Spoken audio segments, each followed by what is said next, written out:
time to introduce yourself.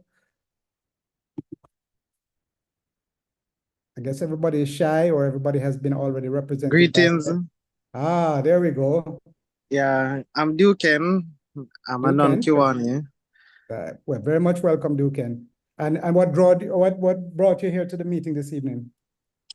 To Miss, guest speaker. You're a sports fan? Yeah, I'm a sports fan. Yes. Okay. Which particular sport is your cricket? Lovely cricket. Okay, and that's something that Carol is very, very, very. She had a stint again. I'm not taking away from her presentation, but she also was involved with the West Indies Cricket Board, so she will have lots to share on her sojourns in that particular field. Plus, she also managed a number of athletes. So Carol is well versed to talk to us about sports and the opportunity to maximize sport going forward in the future. So Duken, thank you for coming, and we have a meeting every Tuesday at the same forum, so you're welcome to come back again. And if you're so moved, you can also join your nearest Kiwanis club. Okay? Okay, thank you. You're most welcome. Anybody else? Open invitation. President. Who I did not identify would like to introduce himself. Good evening, President-elect Stephen. Hello. Good evening. Good evening. This is President Josh from the Kiwanis Club of Charlton Alexandria, Division 24. I'm not sure if any of my team members are on. I do expect that my interclub chair is already on. I think we should be expecting a few more members. Okay. So I'm good. Thank you for the invite. Looking forward to a good session. Yes. And you said you're Charlton Alexandria? Correct? Yes. Yes. Okay. Welcome. Thank you so much. All right. Going again. Anybody else any Kiwanian, non-Kiwanian I did not identify or welcome? If not, I'll open. Thank you for everybody attending again, and welcome to the Kiwanis Club of Kingston. I'm now gonna go into apologies for absence. So first of all, we have President Newton Ramdale, who extends his profound apologies. He's unable to make it. I think he may be able to join us later on this evening.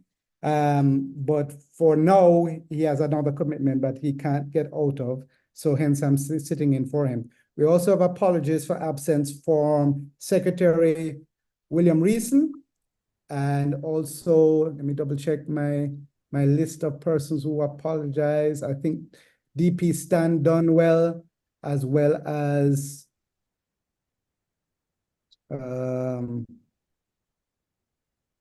that's it. Those are the ones that I have who sent in their apologies for absence.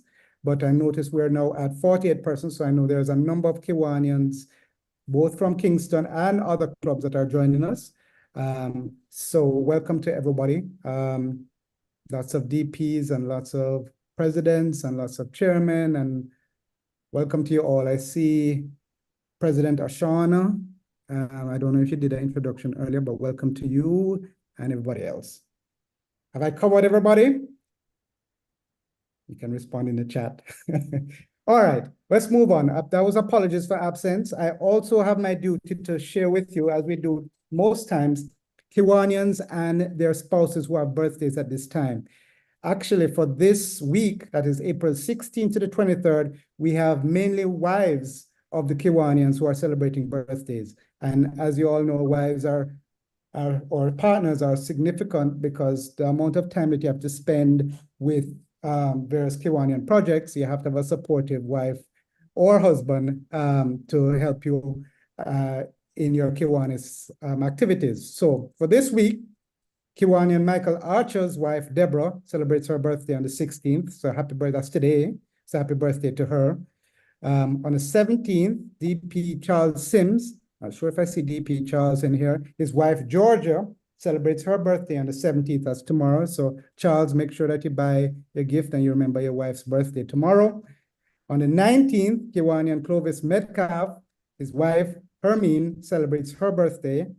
So special happy birthday to her on the 19th. And on the 21st, past Chairman Carrington Grant's wife, Elsie, has her birthday. So those are 4 birthdays for Kiwanian wives for this week. So if you know any of these persons, please extend a special greetings to them when it comes along. So that's the conclusion of the birthdays. The next item on the agenda is, as we tend to do, is sharing with you a little bit about Kiwanis, and we do that through Kiwanis education. And this evening we have no other person than LG Desmond Bachelor, who is going to share with us some Kiwanis education for this evening. LG Desmond, I think I saw you online earlier. Can you? Thank you, Over to you, Stephen. Sure. Thank you. Good evening, everyone. All right, we talk about elections and the annual general meeting. One meeting each year between January 1 and May 15 will be designated as the annual meeting for club elections. At least 30 days prior notice of the annual meeting must be given to members. At least 1/3 of members in good standing constitutes a quorum, and no less than a majority of the members present and voting is required to approve all business unless otherwise provided in these policies and bylaws.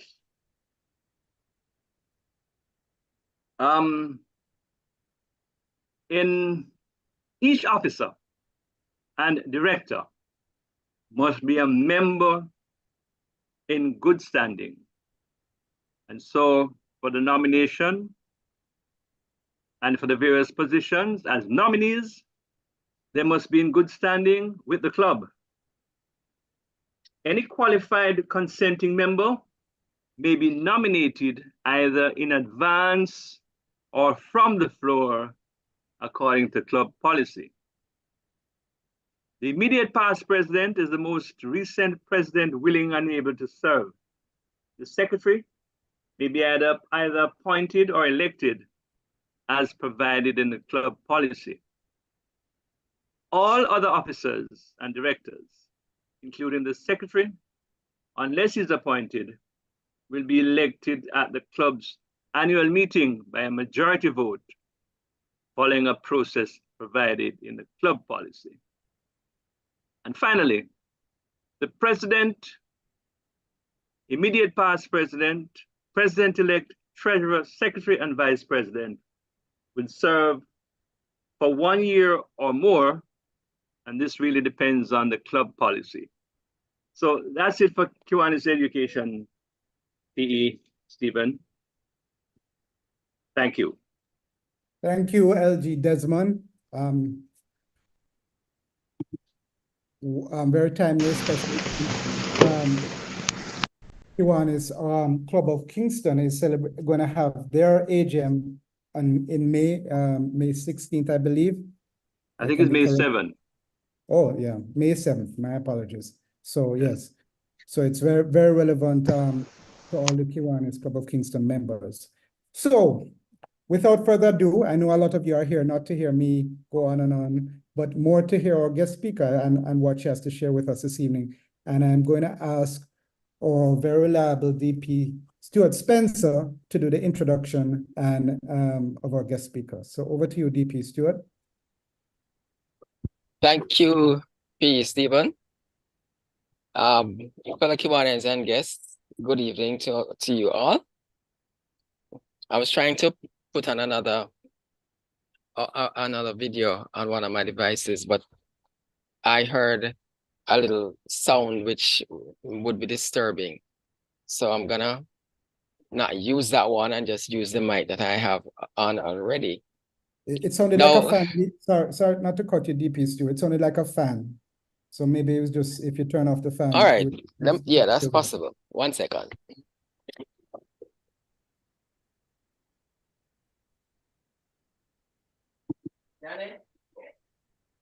And just before DP2 comes back, I'm going to remind if you have any questions or comments, we want to make the meeting as interactive as possible, so you can put it in the chat.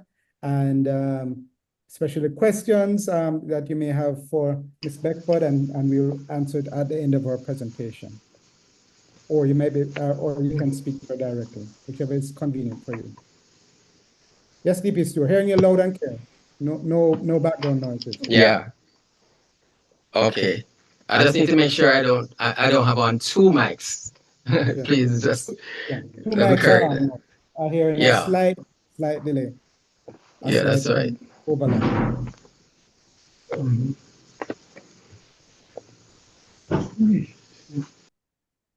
Okay. So now we're down to one. Yes, as a fellow Kiwanians and guests, please, because of DLG Willie, who is, you know, one of our stalwarts, he messaged me late this evening and said he wasn't gonna be able to come because he had another meeting. And that put a lot of strain on me because I'm trying to cover some other things that he always does when he comes to our meeting. So I was doubling up on some other activities. You don't need to know the details, but you know, it has distracted me somewhat.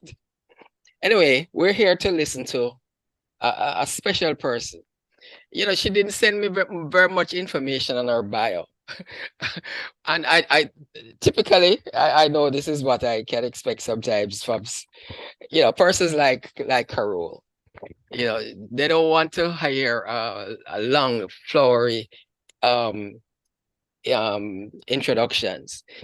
But I'll give you a little bit of what she said and a couple of other things that I found out because I did a little extra, you know, did a little extra research. Now, CAROLE has been in the business of sports administration for over 30 years. She has been involved in marketing and research. She also has 3 books as evidence of her work. And two things I noticed about one of her books, she wrote, it has Jamaica is in sports and tourism, which is a collection of articles that she had written over a period of 7 years. And then there's another one that she has written, which has to do with psychology. I can't remember the full name of it, but why I mentioned it is because she wrote it in conjunction with Dr. Olivia Rose. And some of you who have been coming to our meetings might remember that Dr. Rose was our guest speaker a few weeks ago. And another person that she had mentioned in terms of the things that I was looking at was also Faye Ellington. And I said to myself, wow, she's just following in line because Faye was also one of our guest speakers a couple of weeks ago. So those are just some of the little tidbits. And Stephen did mention her stint as film commissioner. I kind of remembered it, although I would not have remembered it unless I had seen it, you know, when I was doing some extra stuff about. But she wears many hats, and one hat that we don't normally hear about, but I saw her on profile on TVJ, and they were pointing out how she is a teacher. So, you know, she has a background. It's so varied. It's so varied. And how she got involved in sports is also an interesting story, but that's not the story for tonight, although she may throw in a few of those. But I really think that when I started to think about this topic, there's nobody else that I could think of to do this topic justice other than CAROLE. And so CAROLE, I want to say thanks. She just flew back in from New York this evening because she told me that she was, you know, she had to go. She had a speaking engagement in New York. So we seem to attract people who are well sought after. So, you know, that's just it. But she made it back in time. And ladies and gentlemen, let me present to you our speaker for tonight, CAROLE Beckford. CAROLE, over to you. Thank you very much, Stuart. Hope everybody can hear me. Thank you so much for the invitation. We're hearing you fine. Okay, and I'm happy to be here. I see a lot of people that I know have interacted with over several years, some of you longer than some. One of my silent listeners and I went to Jamaica together. I won't say who her name is, but she's joining from Boston, Massachusetts. So it's an incredible opportunity for me, just, you know, over 100 days before the Summer Olympic Games to come and address a group, as I did on Sunday. Team Jamaica BICL celebrated 30 years of giving to the welfare of athletes under the leadership of Erin Clare. And, when I think about it, and forgive me for pointing out some things that y'all know who are my favorites and what institutions I like, but it is all part and parcel of the work that I do.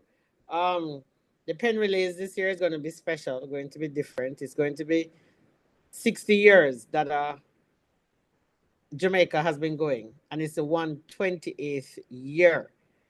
And then guess what? We're going to have reggae. We're going to have a reggae show at the pen relays. We're going to have DJ Road International and Chris Martin, one of the Team Jamaica BICL ambassadors, will perform a 20-minute set on the 27th. That's the last day. So that in itself is historical. It has never happened. And so Jamaica continues to do well in the areas of sport and entertainment. And for me to be the guest speaker for the 30th year, I found it significant. And yes, Stuart, I don't like to hear a lot of things about myself. So, but thanks for joining. Duken was an intern I worked with at the J. Rays, and he's a high school teacher, played cricket and so on. So I'm happy that he's able to join. And some other people, I'll touch on you as I go down. But the important thing for me, in 2024 is that Jamaica is about to go to its 20th Summer Olympic Games. And it's against that backdrop that I want to say that, yes, we have explored our opportunities in sport, but we really haven't maximized. And because there are so many avenues, certainly when I did physical education in high school, so you're going to know how old I am. I went to high school, fifth form between 79 and 84. So at the very basic, I must have left high school at 15 or somewhere there. So I'll be 56 this year. We did physical education twice a week. And when I look at the schools now, I mean, we have over 3,000 pre-primary schools, 995 primary and prep, and we have 180 high schools. And a lot of those schools they have PE teachers, but they're not doing active physical education. And if I will leave one message with you this evening, is that I want for the next 5 years that we will immerse ourselves in physical education and sports, because that's where it starts. When you have a nation that is accustomed to doing things in a particular way, it means that over time, everybody will get it.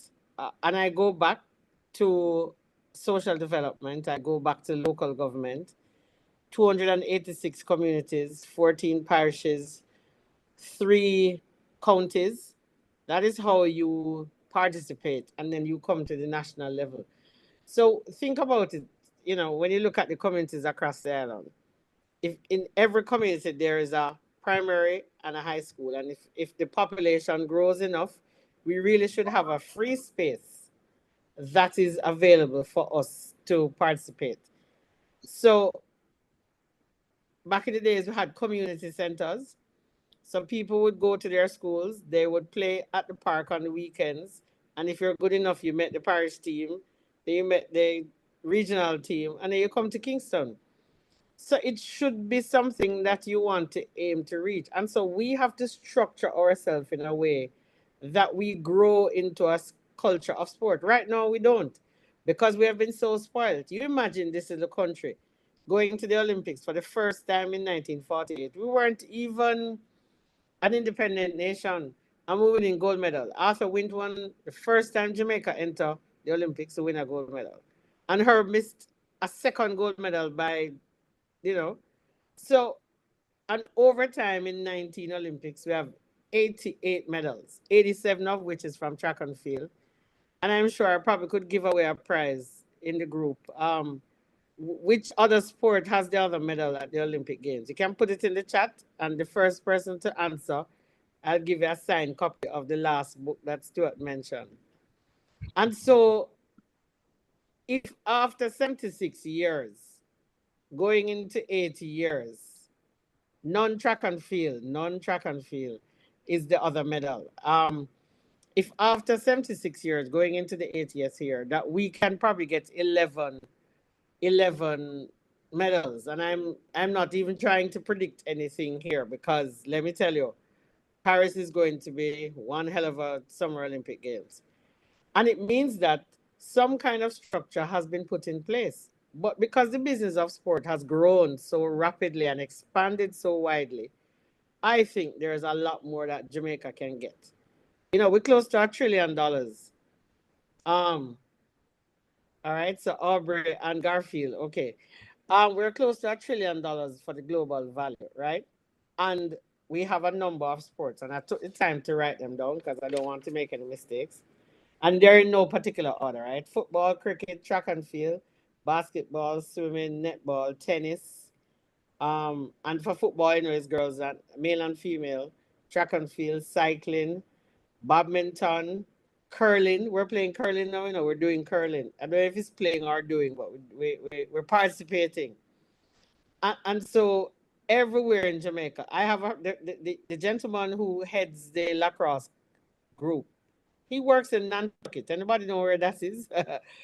We are everywhere. And so Jamaica has a distinct opportunity to use the structure that's available to put itself in a position to explore and exploit and to maximize the opportunities. But here is how we're going to do it.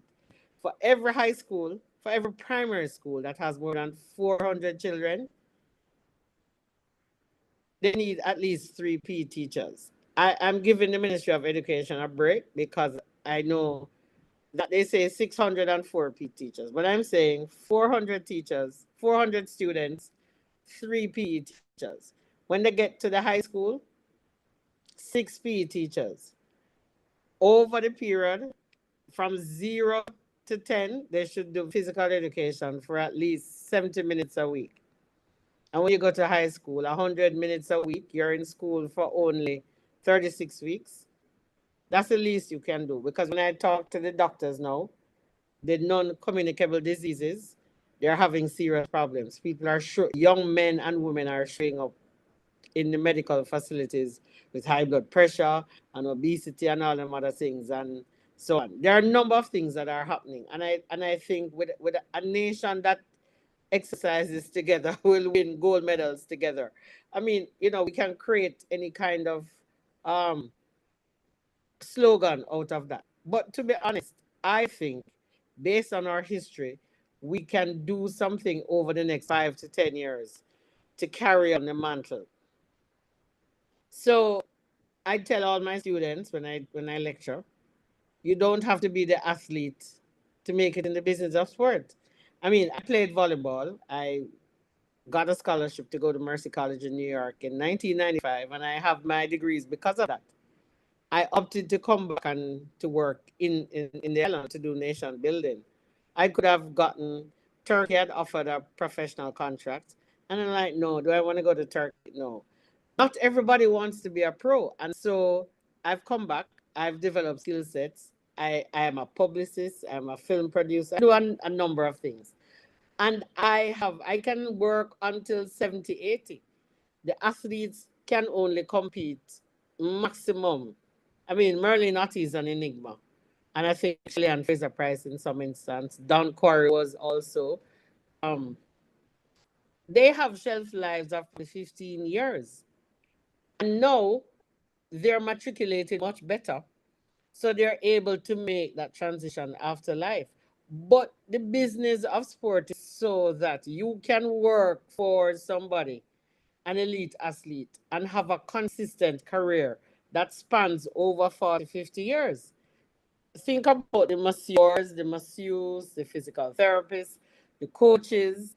They can coach for as long as ever. So the business of sport, the industry is expanding. But one of the things we need to do in Jamaica is that if we want to maintain a competitive advantage in sport, we have to build from the bottom up. And I know that sounds cliche, but that is what we're going to have to do. So again, all schools, once the child enters into school, 70 minutes of physical activity per week for the 36 weeks. For every week they're in school, they must do some physical activity. When they go to the high school, same thing. I understand fifth form and that want to do different things. So they can do personal development. So they do finance and planning one semester. They do health and nutrition the other semester. But they must do physical activity one semester. And if we do that, I don't know if anybody in this group know Maureen, Dr. Maureen Sams Vaughan.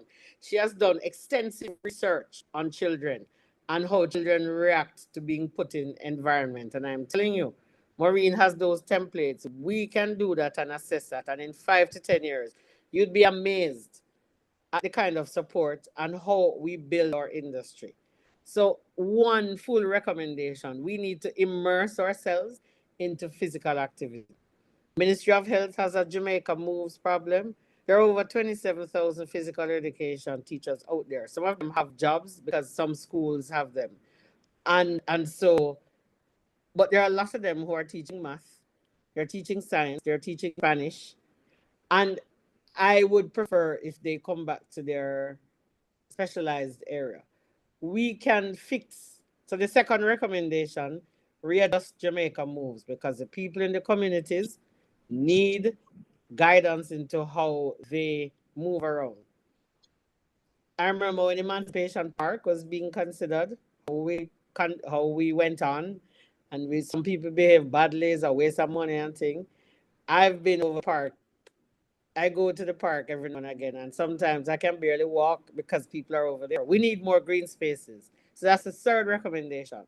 We need protected and safe green spaces. And by green spaces, I mean somewhere for play, somewhere for recreation, somewhere people can walk and talk, somewhere people can sit on the bench. And as we develop and put more concrete structures, we need these spaces so people can relax. Because think back now to COVID, when we were all locked up. We don't have any spaces to go.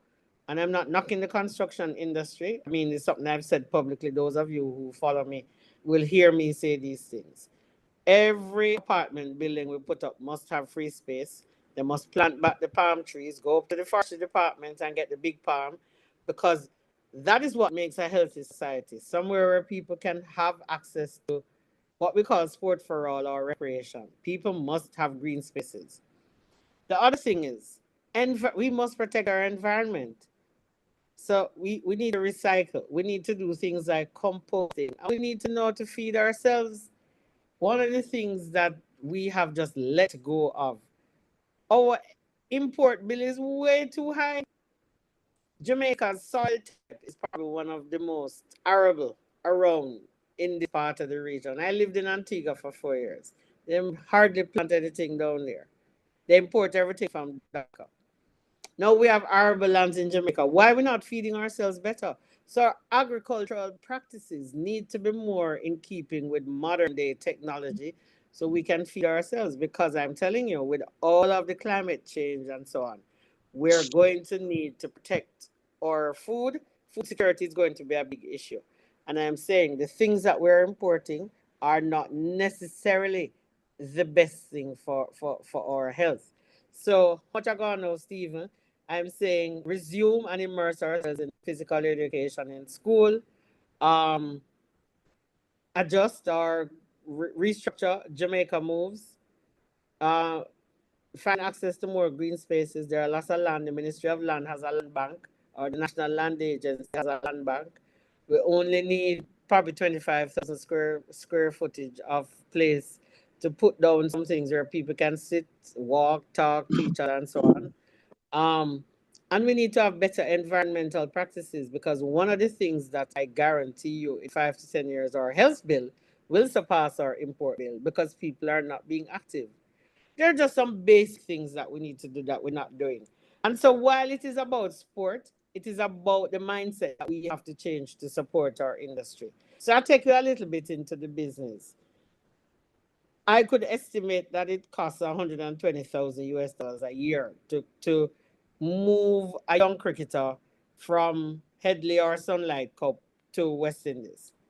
And though not the West Indies thing, I see some people knitting up their brow. I'm seeing through the screens. Cricket is still one of the most lucrative sports. The cricketers in this Caribbean are in the top 5 percentile paid of people in the region.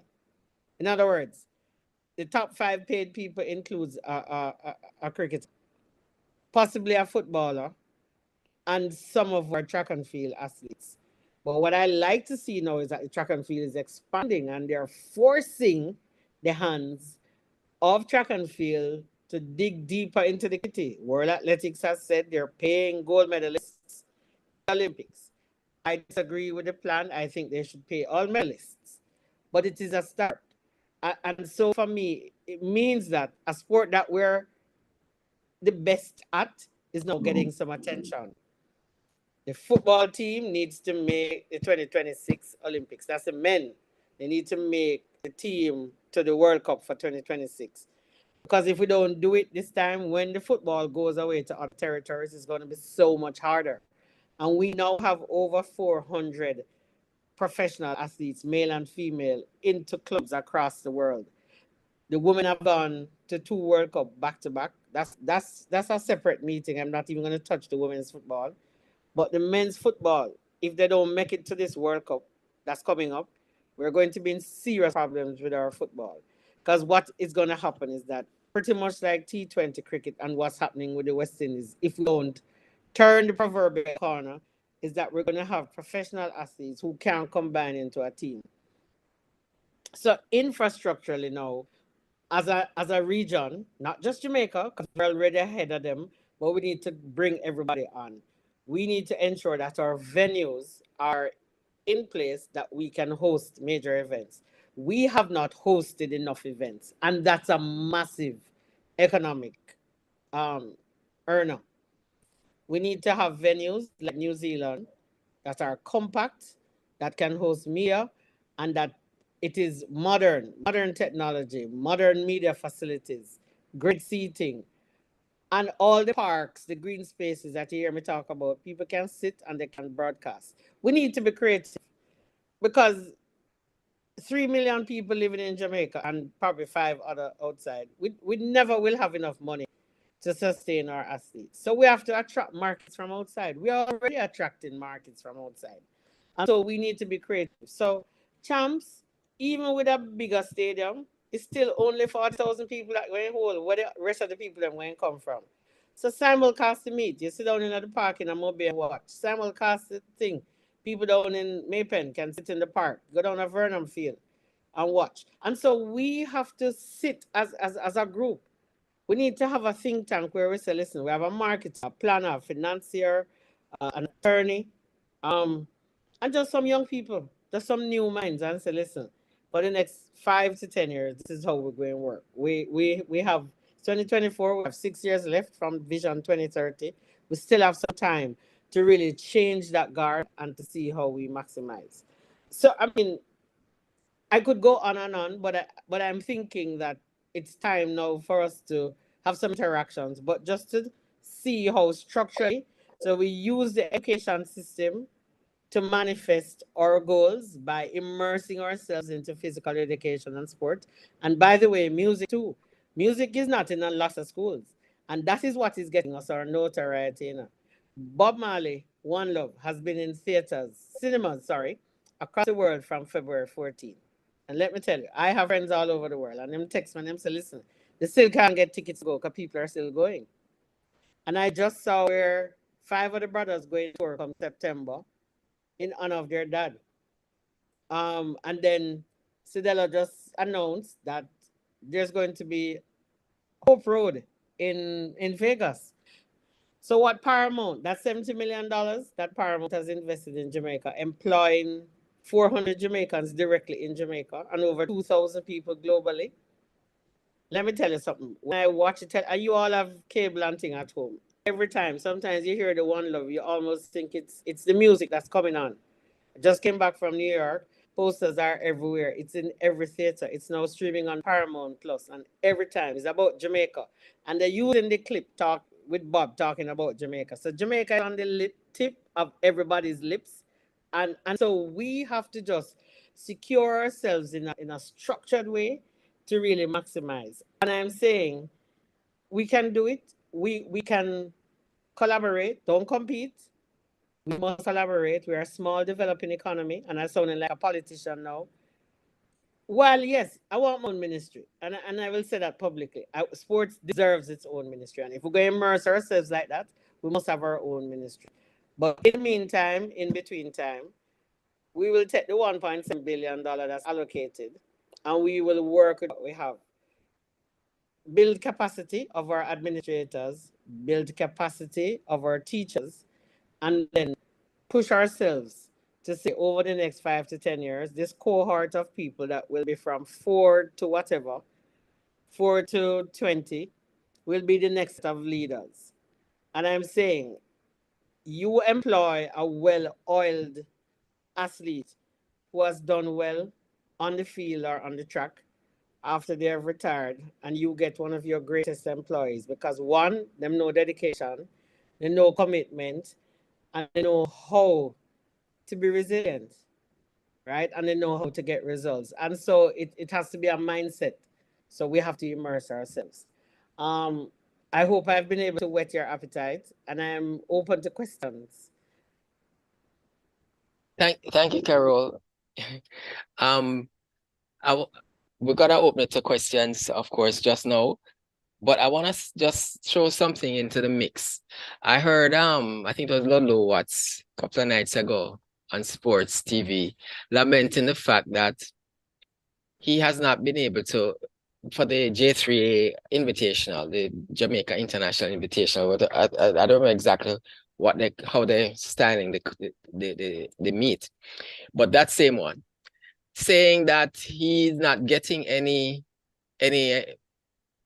in other words, local people, Jamaican business people, are not really thinking about investing or coming on board as sponsors. Do you think that part of the problem why people don't look at these opportunities is that just take that for example. What do you think of that? And how can we get more of the local persons? I mean, it can't be just about champs, and eyeballs and champs. What do you think of that? All right, first of all, let me declare my hands. I do some work for the J3A. So I have tried to assist them over a period. But one of the things that we do, we have to go back to policy. As I say, so the economy that we run, we're going to the same people for investment. So it's the same companies that will. And so what will happen is the best planners that will be able to invite. And that's why I don't even use the word sponsors. You're making an investment in something, and there are some basics. It's the amount of hours of exposure. It is the reach to the demographics. Am I reaching my target? Am I reaching my intended target? There has to be some planning. So here is what I recommend. From a policy standpoint, we need to resume the National Sports Council. Those are people who are in business, who can say and guide and direct sports administrators how to better plan their businesses. Because Adam Silver from the NBA said 2 nights ago that for the next, when that comes up for renewal for the media rights, he's going to suggest that the NBA and the WNBA merges for media rights. Now, LeBron might be retiring soon. So you remember what happened after Michael Jordan. So they're already thinking ahead. So 2 years before those things happen, because this crop of top stars will go. And so where are we even with our sports? When we look at the elite athletes and the amount of exposure that they give us, what is a forecast for them going forward? So we need that level of policy thinkers and operational. And so we don't have the structure. We have let go of the structure. And so we're way behind. So to answer that question, track and field doesn't have the liberty of planning in the way they can because they're busy planning one track meet after the other. And so if we look at sport as an industry, that is a competitive advantage for us. We have to decide at a policy level that sport needs to get that kind of support. It needs to be incentivized. It needs to have a plan that says, when I look at track and field between now, for example, and June, Stuart, is 55 hours worth of broadcast. All right. Who are the people that are competing? Who are the stars that you're likely to have? Who are you targeting? That's how businesses think. Right? I do some work with horse racing. So we broadcast from 12 to 6 every day. We're in 145 cities across the United States. When we go to certain companies, them say, how much money you want? How long we signing the contract for? And it's a done deal. Because when whatever you see at Caymanas Park every Saturday between 12 and 6, it goes out to 120 off-track betting sites across the island. It's live on TV stations, but it's also broadcast at a few parks across the world, including Aqueduct, which I was close to on the weekend. And I went over there and I saw people who were here in December. So we have to find better ways to communicate and to collaborate in an effort to ensure that our product gets the best benefit.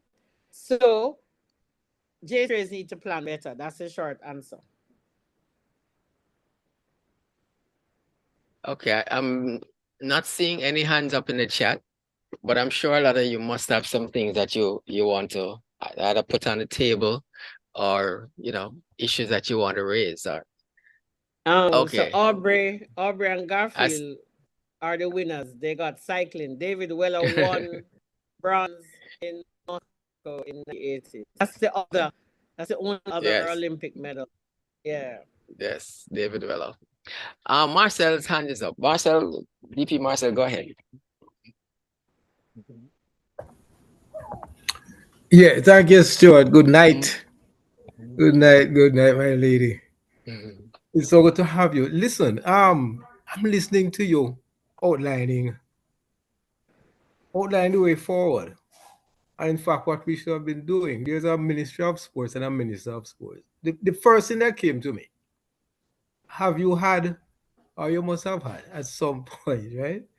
Discussions of this nature and the suggestions you are making, because it was wide ranging.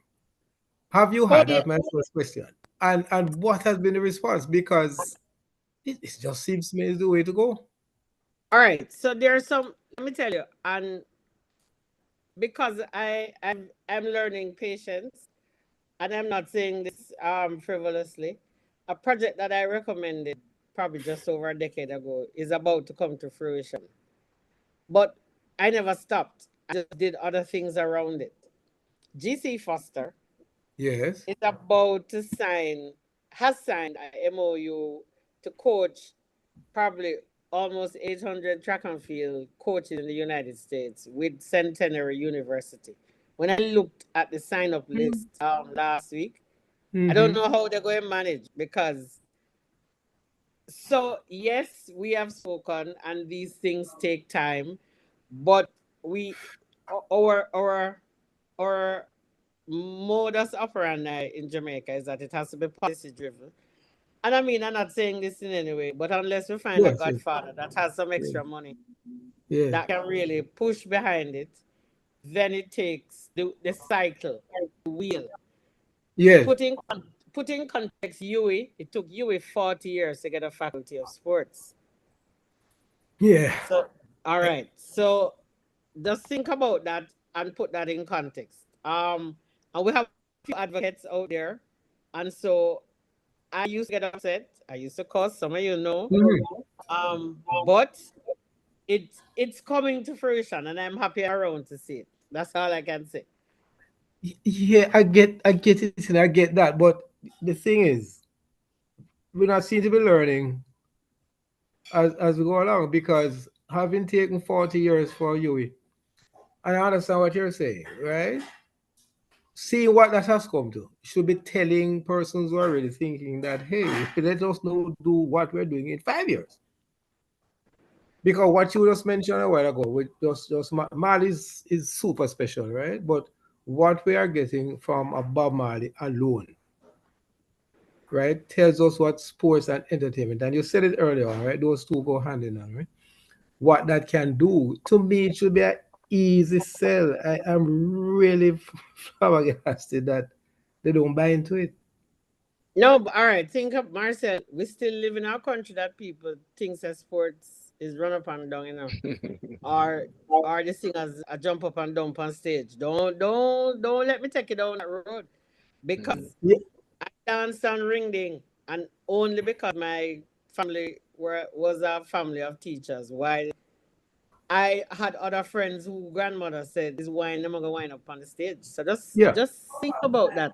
So we're still on the back end of that colonial mindset that says if you're not doing law, Um, education, and those things, we're still there. We're still there. And I'm saying to well, you, I we hear have you, to be but careful. So I I am know in a way we're there, but I am saying and thinking that is changed and has changed. When people now see, and at first I was saying, hey, why are they doing this? But when people are now seeing, what I saw the other day, and I think it is true, what Sharika Jackson, and it came out on the thing, right? Um, mm, Everybody know about Usain Bolt, but they're seeing what a Sharika Jackson has and achieved. They are seeing what other athletes haven't achieved. I and a lot of people are getting scholarships and going on. I think a lot more people are beyond or of past the thing of just seeing it as going up and down. Let me come in a little here, Marcel, Yeah. because there's another hand that's up, right? But let me just say, Yeah, I'm sorry. Yes, yeah. we have kind of come a far way. We have been coming. I mean, there was a time when, if you look at what I see corporate Jamaica doing now, they're Yes. embracing our own. I mean, Yes. they have come on board and they have picked up sponsorships and made ambassadors of a lot of our Yes. stars. Yes. So it's not like they haven't woken up. Yes. What Yes. we're really now looking for at is where are the money making opportunities and what Ah. is it we can invest in Mm-hmm. that can lead to something like that in the Mm-hmm. future. But I Mm-hmm. think I think there has been movement. We can't say Right. there hasn't Right. been any. I'm Great. sure Net had a hand up. Did she take? She looks like she took it down. I don't know if she wanted to put it back up again. I think that I see was name some I saw. comments about women's cricket. There's a move with the ICC to pay everybody the same. Australia has started. I think WIPA will announce something soon. They probably won't be paid as much as our men, but close. So globally, there are some change. I think tennis is the only sport that pays everybody the same. Serena and Venus. Well, Venus in particular fought very hard for that. So And listen, we that live is in that is only at the majors though. But when exactly. they play this the separate WTA versus, it's a different economic situation, which one can understand. But Right. certainly it was good that they brought it together at the majors. Mm. So we have to look at while we can do some math, we can do some figures, we can talk about reach. I mean, Jamaican athletes cumulatively have more social media following than their US counterpart, for example, right? And so how we monetize that. And those we can't teach them how to do it, but we can certainly tell them places to go to collaborate to do that. You understand? You don't have to be in the room. And a lot of the times is that I find we're not prepared to do the work. We want results, but we're not prepared to do the work, which is a whole Mm-hmm. other thing. There's a Mm-hmm. mindset. So which is why I'm Mm-hmm. saying let's immerse ourselves from start. Yes. Let's I get you. yeah, yeah. Yeah, I get. All right. I I get. see Shernet. I see Right, Shernet's Shernet's hand up. hand is back up. Shernet, go ahead, please. We want to hear what you have to say. Well, I was saying that I had written it in the chat. I was asking, I realized that the male dominated sports in Jamaica get more support. What would you suggest that we do to get the message across Jamaica for our Jamaicans to support the female athletes? All right. So outside of netball, and women's track and field, so that's global. It's a global thing, right? So if you have a phenom like Serena, um, and I'm thinking of not even Maria Sharapova she probably got some more money. But if you're not Merlin Ottey, Bunny Shaw, it's hard. It's difficult because the numbers really don't add up. And when you think about media rights, how many women watch women's cricket, or how many people watch women's cricket or women's football. In the UK, Sky did some things and it got, but it is something to work on. Because again, we exist in our patriarchy that says women play 3 sets of match in tennis, men play 5. So if we want equality, we have to play the same amount of time. No. I'm giving you the Yes. variable. And Yes. so Elaine's 10.54 Yes. and Usain's 9.58 Yes. don't measure up no matter what. And so when you walk into a room, right? If Elaine can run 10.54, but she have 33 million followers on Instagram, then we can talk. And that is how it is. Yeah. Every time Cristiano Ronaldo do this team here, it's 33 million people. Sorry, it's 330 million. So his hair product line, that's how they do it. Let me tell you, it is moving so rapid that The numbers. we can still think about on the field, on the track, in other words, the physical performance. But the marketing dollars are out there. There's so many companies out there who want to partner. Do you know where they are? Who is doing the research to say, here's a business in Dubai that wants a Jamaican athlete? Because them not call you. You have to know, you have to approach them. And that is one of the things. So the exposure for us we have to put them in the room. We have to get them in the room. And believe it or not, our policy leaders, when we go into markets where we have our high commissions, I find that those networks are not explored. So yes, they're going to Paris, and the high ambassador to France or the UK ambassador goes over and they have a event. Yeah, that's fine. But are the managers going to those people, sitting in business meetings with them, going on tour? It takes a lot, and you have to invest up front. Yes.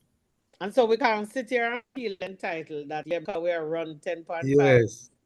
consistently, or we are score how many goals and runs. No, you have to get out there, or you have to align yourself with people who can get into the room. Yeah. Okay, I see President Newton has his hand up, and I'm glad to see you have made it, President Newton. Go ahead. Thank you, DP Stuart. Hi, Lady Carole. You have caused me to I'm going to be going to my bed later tonight than I planned, because I caught only a part of your presentation, and now I have to go on YouTube, go watch the rest of it before I go to bed tonight, because it's so interesting. One thing I want to ask, and I think you probably have addressed it. Are our athletes being taught that they're having fun when they are breaking all of these world records, but there's life after the world record? So while they are on top, they need to get professional people like yourselves around them, and not be having their cousin and their auntie and their father who knows nothing about sports administration in their camp, and then later on they end up being one of the has been great, but now they have to be struggling to be making a living. Is this being taught to them that they need to look while they are on top, they need to be monetizing this thing? I think so. Yes, it's getting better. But it's a global thing. If you read Andre Agassi's book, his best friend robbed him in his first couple of years, and then he got lucky and moved on. All great athletes have the same blessing. They have the same curse. Some find out quicker than each other, and they make the adjustment. And so it's. I could tell you stories that I probably am not entitled to tell you, but at some point, because remember, look at the artists, look at the entourages. Think about. Let me use music as an example. You have been to the concerts, right? You have seen the entourages. They just don't show up, You have to transport them, you have to feed them, you have to give them pocket money. And it is the same thing. And so it is this thing. Yes, you need a team, but you don't need 23 people. Right. Right? And so that's the other thing. So the mindset is the mindset. So you can, if you can do graphics at school, design some clothes for the athlete. Even if you go with them, but are your clothes them aware, and somebody else will buy the clothes. We have to structure in the mind of people that it is a business and you can earn. They're getting better. They're doing better in terms of that kind of thing, but they're still traveling with the mobs, man. I mean, I've worked at concerts and I've seen all some of them when we think probably don't even need to walk with one person. They come with 17. Yeah. And I'm like, okay, why do you need all these people? But it's a thing. And so we are so they're doing some doing better, some able to manage it better. And I think when you expose, you see, that's why you have to educate them. So when you go back into the schools, the PE that I learned, while I can still learn the physical side of it and teach that side, you're going to incorporate. CXC PE has been around from 2004. The curriculum needs to be updated, yes, no, and so on. And some of the things in it are showing support, the science of it, the business of it, and so on. And so we, again, policy has to dictate that if this industry is a competitive advantage for our country, this is how we need to make it grow. Think about banana that has died. Think about bauxite that has gone. Let me take you back. It was sugar. It was sugar one time. Think about all the sugar plantations. I don't know how many you can still name them. I know where some of us in there are mature. So think about from Bernard Lord, Chedwin Park, all of those places had the best fields and they probably still do. But then when sugar died and that whole support group, then it moved to something else. We don't have those industries supporting sport anymore. So the community that guided that has failed and is now more is the rum companies don't, they're more into marketing and experience. Then they're not doing that kind of a thing anywhere. So where is the community support for that coming? So it has to be taught. So it has to go through a formal education system to change the mindset. And so yes, I can have my best friend as my manager, but him should be the one that get the degree. Cause me are the player. LeBron is a high school phenom, but his best friend Maverick has a first degree, and Maverick is managing his business. He has one of the best agents in the world. Chris Paul does work for Dwayne Wade.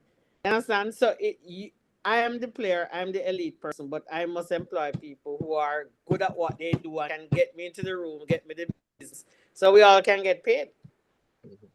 Okay. I see another hand up. PP Robert, your time. Pleasant good night. Yeah. Go ahead. Go ahead. Yes. I liked your idea about the green space. So I'm thinking we have 14 parishes. We must can find a green space in each parish similar to what we have in Emancipation Park. That was one idea that I love. I remember I took a look at I don't know if it was a national program plan for 2030 that had to deal with sports. And most of what I heard you outline, I think I glimpsed it in a PDF document. I'm saying, it was either 2013 or 2014. I see where the document must have been started.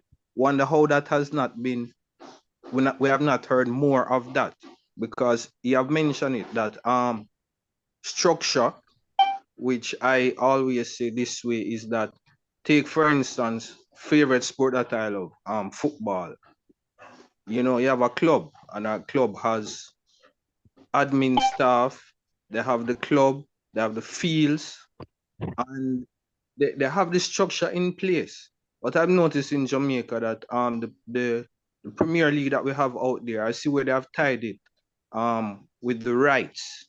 I remember England did that years ago when they moved from Division 1 to have Premier League. That's another thing that, and also in sports. I remember sports tourism, where we used to have Georgetown and the other colleges coming out here and playing tournaments. I'm wondering if that still happens, because I've heard that we're in sports did a thing where they had a lot of primary prep schools and high schools, and they did a set of coaching. So those are just some ideas that I said I'd share with you. Yeah, man, thanks. So I don't want anybody in here to think that we have the templates in place. We just haven't, like everything else, we haven't enforced them. So now we have um the system to write tickets. It's a revenue generation. It's really not to stop accidents and so on. So we're doing things in a way. It's like somebody wrote earlier that we use PE to punish children. That's not how we're taught. That's not how we're taught. You know? Physical education is a practice of wellness for body and mind. And the exercise makes you flexible. I mean, there are so many things that can benefit you if you exercise. So, I mean, as I said, I just think that we should dedicate ourselves through the ministries of education and sport and say over the next 5 to 10 years, this is what we're gonna do. And as work out the plan and we start and we have a research company, we underestimate the power of research because we don't feel that the data, we don't even use the data to inform decision. We just go on like say, we feel says so Yes. and so. And so that's the other problem. But I'm saying at the policy level, if we decide that agriculture, tourism, sports, culture, and give me one other thing, one other industry. If it's that going to drive our economic activity for the next 5 years, then that will work on. So all the policies need to work out. So we get short-term incentives to bring in equipment to supply, and all of them something that on book somewhere now. Because I've worked in organizations and I've seen them work when we're building over the hotel rooms. They had short-term incentive plan. We import fork, knife, everything. And after the 5 years, you can't get nothing in the 5 years and you have to apply. When we're doing printing, you can get equipment. It's just called modernization of industry. We have everything, but we don't have nobody to enforce it. Presidents change, somebody come in and do something different. And the structure is just broken. And I don't want to blame anybody, but I'm saying, our permanent secretaries guide a particular direction in how ministries are run from a policy standpoint. Private sector must collaborate with government based on a good incentive package. So despite what you hear out the road and what them tell you, so the IMF say, the only way you can get Grace Kennedy if you give more money to sport is if you give them proper incentives. So when them build the stadium for how much million, them get back 30%. I saw the thing said that's a business. So whether them get it back in a duty or you give money to invest in the next generation, all kind of things. And if there are any economists near, please let me tell you, that is how, and developing economies, that's how they work. So we have to be steadfast though, and we want more people in here to activate, to be advocates for the business of sport. Yeah. Okay. Thanks again, Carol. We're gonna have to wrap just about now, but I see 2 hands have just come up. So we'll take those 2 as our last 2 questions, and then we're gonna have to put it together as a final. DLG Joe, you're up first. Go ahead. Yes, thank you. I am a cricket fan.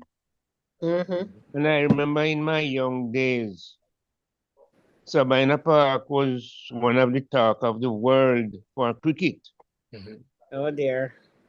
Today we are hearing that there are some well-organized cricket matches, and Jamaica cannot even get to participate. Well, I wouldn't say can't get to participate, but Jamaica is not participating as a host in any of them.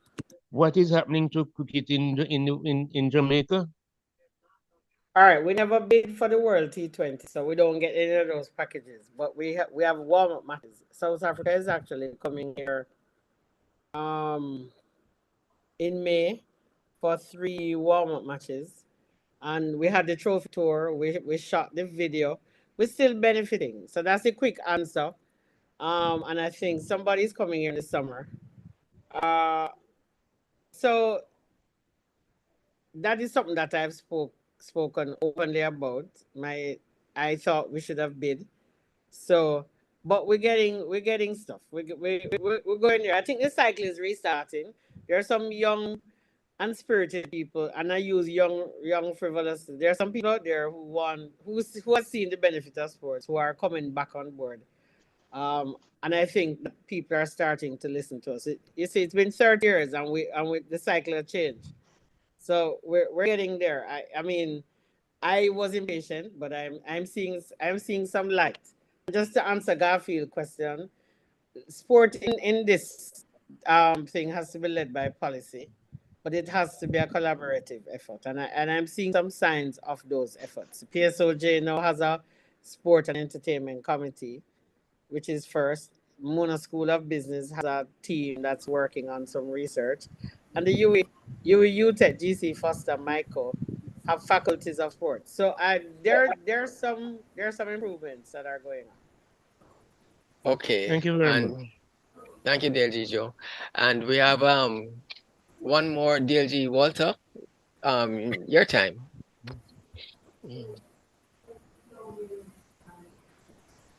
DLG Walter, your hand is up. You're on mute. Okay. Hold on one second. Are you hearing now? Yes, yes, Yeah. we are. Right, wonderful. How are you, Carol? I'm good, thanks. Good. Right. My question really is, when you're talking about the business of sport versus brand Jamaica, I'm wondering if you could share with us, is it that our sporting fraternity really does not understand the value of brand Jamaica and the value of sport and the two of them combined?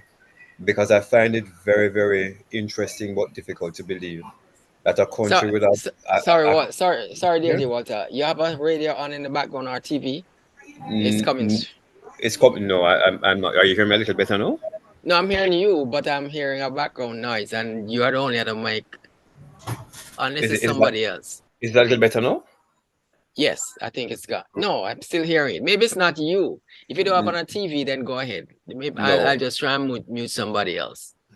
All right, no problem. Right. So I was trying to find out from Carol's perspective, is it that our sporting organizations, either our federations or our associations, don't really understand the business of sport from a brand Jamaica point of view? Because as a country with a strong value proposition as ours, I think there is so much monetary wise that we can gain and that could really lift our people. Sport as a monetary vehicle can lift us out. What do you think we really have to do that we have not done consistently over the years to make sure that we can actually monetarily capitalize on brand Jamaica through sport? All right, so that's the actual question. So one of my things is that outside of sport having its own ministry, and here's where I'm going to get myself in trouble now. So I think Pro, an agency, can do more or should be given the resources to do more because they're the investment and export promotion agency. I think that how how Jamper is up to look at investors, it should do it for the industries that are generating the economic activities. So again, what are the 5 industries that are driving the economic activity over the next 5 to 10 years? Those investments either to enhance, to support, to listen, and if we have to tear down some places and convert them into something else, we should. But the assessment, and as I say, we understate research. But Jumper should be given more responsibility. And I know they have the people. We have done some work. So apart from sport getting its own agency, I think because Jumper has Brand Jamaica as its core. And so Jumper understands what it requires. I mean, the Brand Jamaica tenets are things like excellence, reliability, being on time. I mean, we laid back but we work hard. We same one girlfriend go work 3 jobs, So I don't know if you understand what I'm saying. So there are some things about us that make us the best in the world, but some of those things also make us not too good. And if we apply it to sport, we run fast, but we play lazy football. For example, let's use sport. Um, we don't teach music in school, but we have some of the greatest performers, uh, or we don't teach enough. So I'm saying the immersion of it with the cultural assets need to start now. And I mean, come September 2024, we need to resume the teaching of music at all levels, resume the teaching of physical education at all levels, apply the group that will monitor, watch, and produce results, and see how it going to reduce the crime bill, reduce the health bill, and it will take us into a mindset to be more of a sports nation instead of being the wagonists that we sometimes are. Okay. Thank you, dear Walter. And Carol, thank you very much. Not much more time to discuss. We're gonna close now. But just as a parting glance, I'm one of those who feel that entertainment in terms of our music and so on, it can be a major generator of income for this country. And we're just touching the surface. But I really think the whole point about sports and entertainment is really something, one of the ways to go. But what I really want to think though is that we really need more infrastructure. More, I mean, look how long down in the West, Catherine Hall, with the mile relays, they can't even have it there anymore. And it's too long for it not to have been, for that situation not to have been rectified. So somehow, I don't know if we need another Usain Bolt to get another track like we got at UA, but sometimes these are all part of the deals. And I didn't want to bring up this because I don't want you to answer, because I know you are involved in some way or connected to the persons. But this deal with Adidas is really something that I'm kind of looking to see how it will play out. But I will ask you to comment on it, because I know that you... No, there's some basics. Puma has there's a J3 has a contract with Puma now. Legally, it's not illegal what they're doing, but the protocol of the branding world, you can't poach a potential client in the middle of a contract. There is a period which gives you the first refusal point. And they know, as it turns out, the CEO from Adidas was the CEO of Puma. Right. So he knows. So it's not for me to determine. I'm just saying, they've lost Germany as a brand. They have some big clients, and I think they're just going after who they can get. And so Jamaica is a target. Watch June 6th and see what will happen. And then we can talk after that. Sure. Okay. P. Stephen, I don't know if you want to introduce the DP Marcel for the thank you. You can go ahead. Yes, first, thank you, DP too. Lovely presentation. You're breaking up. You're breaking up badly. Are you hearing me now? It's still try again. It was a little stronger, but it was still kind of not smooth. Try Okay, again. no, I was Okay. I'll pass the microphone to Marcel to thank Speaker CAROLE for a lovely presentation. You hear me? You're not coming through. Yes. You're not coming through properly. Let me try again. 1 second. All right. That sounded better. Tell me something. Are you hearing me, DP Stuart? Yes, I'm hearing you clearly. All right. All right, you could take it over. Since you're hearing me clearly, I want to thank P. Stephen for so ably carrying the ship through this evening.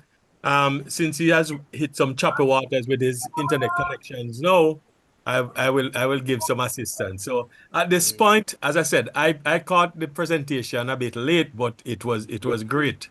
And so we're going to ask DP Marcel. You're the person doing the vote of thanks, right, DP Marcel? Yes, I am. I know you would have it no other way, sir. So we're going to ask yes. give the vote of thanks on behalf of all of us. Yeah, it is my honor. It's not just a pleasure, it's my honor because our presenter this evening is a super lady.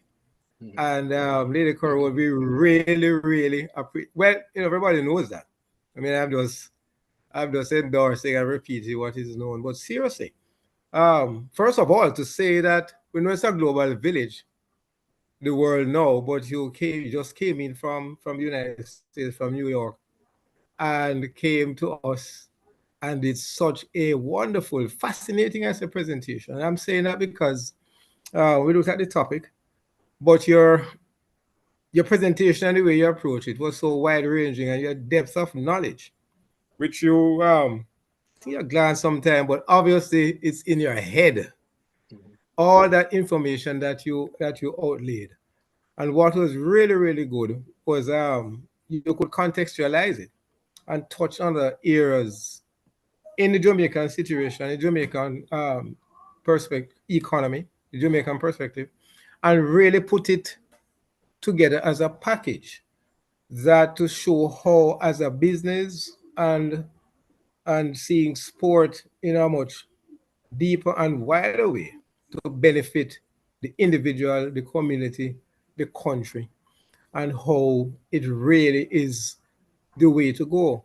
And also you have, obviously, in the work you have done, have thoughts and have put together the way forward, a way forward, with all the information that you have for us to benefit as a country. But as I said, both individually, at the community and national level. So your depth of knowledge, the package that you brought to us this evening, and how you presented it really was instructive, informative, and very helpful. We appreciate you coming here this evening and sharing that knowledge with us. And to show our appreciation, we have a certificate that we will arrange. It's being shown now. That's it. And we will arrange for you to get it. I know you're No. It's anything. Somebody has an open mic, please. Most time, well, Hello, guys. Yep, open mic, please. Please close your mic. Yes. Continue. Yes, man. I'm closing on because I know her trophy wall and present and areas are full of awards and so on. But we hope you can find somewhere to put our certificate among the many that you probably have. Thank you once again for gracing us with your presence and your presentation this evening, and wish for you all the best. Thank you. All right, guys. It was my pleasure. Thank you very much. Stuart was persistent. I couldn't tell him no. Thank you, CAROLE. Yeah, we know how that is. Thank you. Okay, thanks. President Newton. Okay. So I too want to add my thanks to our guest speaker, CAROLE Beckford. As I said, from the piece of the presentation that I heard, I'm going to have to stay up tonight and listen to the rest of it. I can't wait until tomorrow to hear all of it. So thank you. And also from what she has said, which we all know, we seem need to right now, here and now, also thank DP Stewart. For I don't know if you twisted arms or what you did, sir. I won't ask your secret, but thank you for continuing to get these great presenters for us. All right. Now, we know that after that great presentation, our Sergeant at Arms is really chomping at the bits to go to ask some persons for some other contribution. So at this point, we're going to ask the Sarge, Chairman Zuri Johnson, to take over. Sarge? Good evening, everyone. I hope you all found that presentation quite interesting and that you will all be doing your part to get moving. You can start by early morning tomorrow as we will be going to the Richmond Park Prep School. So we'll be having the launch of our Terrific Kids program. So anyone who can join tomorrow morning, I'm inviting you to come. Devotion starts at 7:45, but I would like to meet a little bit earlier if you're up to it, right? So now that I've gotten that plug out the way, just gonna tell you, we're gonna drop the sports a little bit, but still keep it economics, right? So a totally naked woman rushed into a taxi. The taxi driver turned and stared at her so keenly. The woman asked the taxi driver, "Why you stare for me, sir? Are the first you see naked woman?" The taxi driver replied, "No, but me just a wonder where you have my money." So let's go to the charges. Charges. Did she answer? Well, That's I'm the wondering where question. you have my money. I'm wondering where you have my money this evening. So let's find out where you have my money. Oh, the joke can't finish it. You need to give us the answer. Then, huh?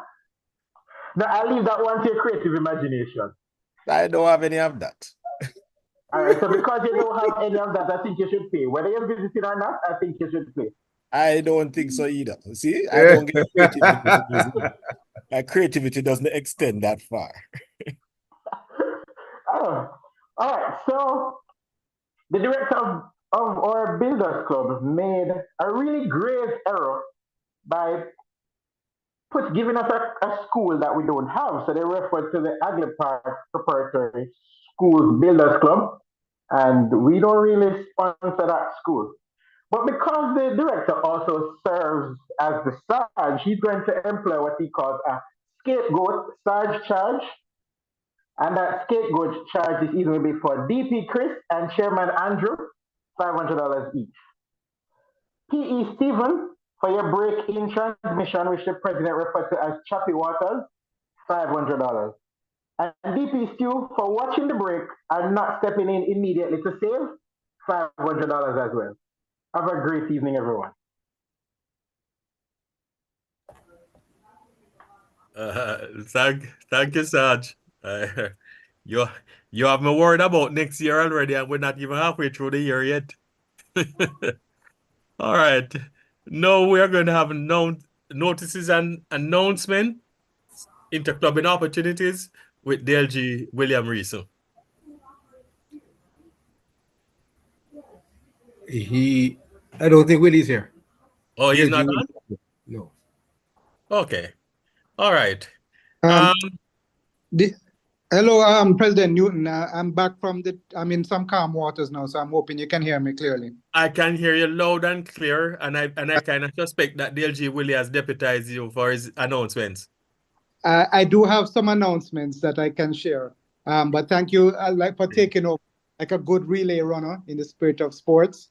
It was seamless, and I hope our 4x1 and our 4x4 team can do just as smoothly. Replicate. Well, as Lady Carol said early on, the sports people, after they finish with sports, you can employ them in your business. They know how to do things. Right. Go ahead, sir. All right, no problem. On behalf of DLG Willie, I'm just going to share with the meeting some of the upcoming opportunities and as well as announcements. So on Thursday, April 18th, there will be a fundraising committee meeting at 6:30 p.m. I believe is it at DP Marcel's home? This is for DLG Willie's home. DLG Willie's home. Okay, DLG Willie's home, yes, at 6:30 p.m. On Friday, we have that's Friday, April 26th. We're having a get-together at 11 Fairway Avenue. That is the offices of DP Richard Reese at 6 p.m. All are invited. And on Sunday, Division 23 Divisional Council meeting will be held at the CUNA Mutual offices at 9:30 a.m. So we're encouraging all of the fellow Kiwanians and all of the Division 23 members to attend that. And then Kiwanis Club of Kingston's big Barbie Fry will be held on May 31st. So you can put it in your calendars. We're looking forward to everybody's support again at 11 Fairway Avenue, the same place we had it last year, starting at 10 a.m. and going into the evening. So don't make any plans for May 31st, our grand fundraising or one of our major fundraising activities will be Friday, May 31st, the Barbie Fry at 11 Fairway. The interclub opportunities will be circulated later on by DLG Willie, and President Newton, you could ask some of the other Kiwanian clubs if they have any other announcements to share with the meeting. Thank you, P. Stephen. And as invited by P. Stephen, I know invite any other club online that has any occasion that they'd like to share with us. Please go ahead and do so.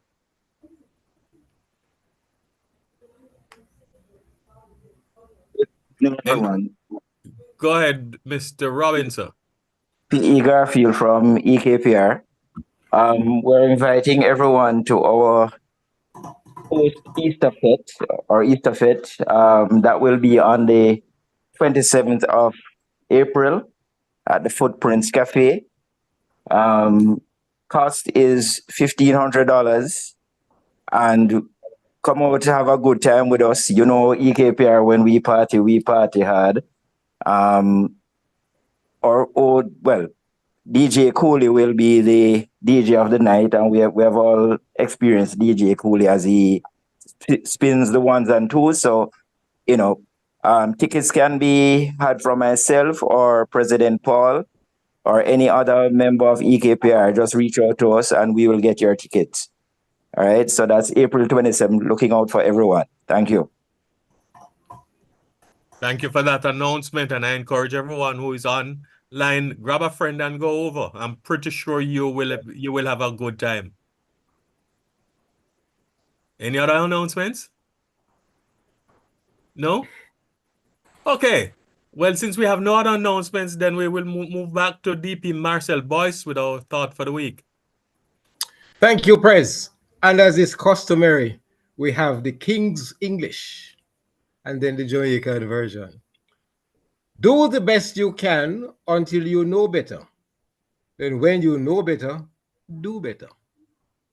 In the Jamaican language, anything you do it well. And when you know how to do it better, just do it better. Thank you. Thank you. Thank you, DP Marcel. And for those who didn't understand what I just said, I said thank you. Okay, I can see that it has been a wonderful evening. When I joined, I saw 91 persons online. And we know this is a Tuesday evening, people have a whole lot to do. So for 91 persons to be online, you know, they were really interested in the topic. And believe you me, no one left, and I see why. Want to thank you for coming. It was great having you. Those of you who aren't at home, we ask Journey in Mercies. Those of you who are at home and everyone else, we ask. Remember, we do this every Tuesday, 7 p.m. So we will be seeing you next week, Tuesday. And by the way, one thing that we should have said is that on the 30th, I think, of April, it will be our games night at the Secretariat, the Kiwanis Club of Kingston Secretariat. And all are invited. So thank you for coming. Good night. At this point, I'd want you all to raise your glass and drink a toast to Kiwanis Club of Kingston, Jamaica land we love. Jamaica land we love. Okay. Have a good night, all. And it's now 8:48, and this meeting of the Kiwanis Club of Kingston